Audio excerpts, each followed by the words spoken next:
ভাইরে ভাই, আর্জেন্টাইন কোচের পর এবার রিয়াল মাদ্রিদের সাবেক কোচ বাংলাদেশ জাতীয় ফুটবল দলের দায়িত্ব নিতে চান, মানে কোচ হতে চান। আপনারা সবাই জানেন বাংলাদেশের জাতীয় ফুটবল দলের যে কোচ ছিল কাবরেরা, ওনাকে কিন্তু আসলে অব্যাহতি দেওয়া হয়েছে এবং নতুন কোচ কিন্তু খোঁজা হচ্ছে এমনটাই কিন্তু জানানো হয়েছে।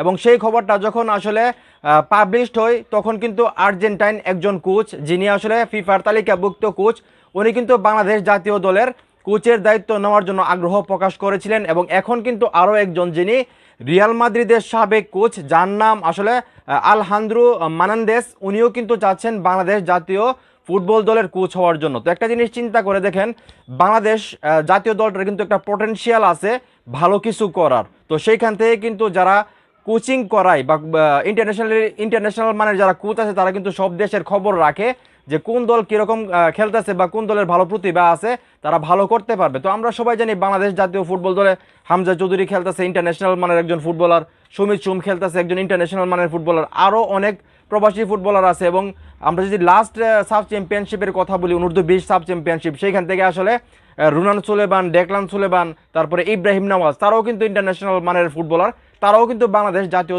মানে ফুটবল দলে ঢুকবে। তো এই জিনিসগুলো দেখার পর কিন্তু যেই কোনো দেশের ফুটবলার বা কোচ যারা আছে তারা কিন্তু চাইবে বাংলাদেশের জাতীয় দলের মানে কোচ হওয়ার জন্য। তো এটা কিন্তু বাংলাদেশের ফুটবলের জন্য ভালো একটা দিক, আমি যেটা মনে করি। তো আমি আগেই বলছি, আর্জেন্টিনার যে কোচ, উনি ফিফার তালিকাভুক্ত একজন কোচ, এবং আর্জেন্টিনার ফুটবলাররা কতটা দুর্দান্ত ফুটবল খেলে সেটা আমরা সবাই জানি। তো সেখান থেকে কিন্তু এখন রিয়াল মাদ্রিদের যে কোচ, মানে যিনি সাবেক কোচ ছিলেন আলহান্দ্রো মোনান্দেস, উনিও কিন্তু ফিফার তালিকাভুক্ত একজন কোচ, এমনটা কিন্তু বলা হচ্ছে।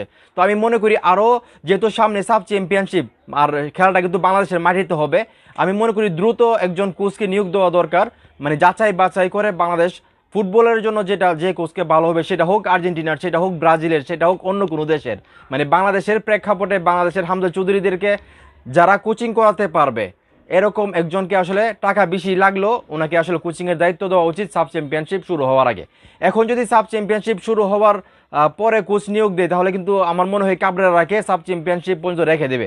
এবং সাব চ্যাম্পিয়নশিপ যেহেতু গড়ের মাঠে, যদি একটু ভালো খেলে কাবরেরা, বাংলাদেশের জাতীয় ফুটবলাররা বলে মনে করেন যে বাংলাদেশ সাব চ্যাম্পিয়নশিপ জিততে ফেললো এবং দায়িত্বে কাবরেরা থাকলো, তখন কিন্তু কাবরেরাকে আবার 1-2 বছর জন্য রেখে দেবে।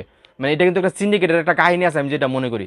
তো যাই হোক, আমি মনে করি আর্জেন্টাইন কোচের পর এবার রিয়াল মাদ্রিদের সাবেক কোচও বাংলাদেশের জাতীয় ফুটবল দলের কোচ হতে চাই।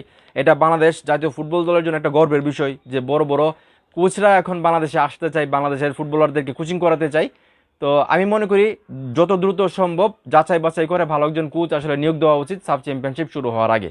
তো এখন এই মুহূর্তে যারা আমার এই ভিডিও দেখতেছেন, আপনারা কি মনে করেন যে আসলে সাব চ্যাম্পিয়নশিপ হওয়ার আগেই আসলে কোচ নিয়োগ দেওয়া উচিত নাকি পরে নিয়োগ দেওয়া উচিত? আপনাদের কি মনে হয় সেটা অবশ্যই কমেন্ট করে জানাবেন।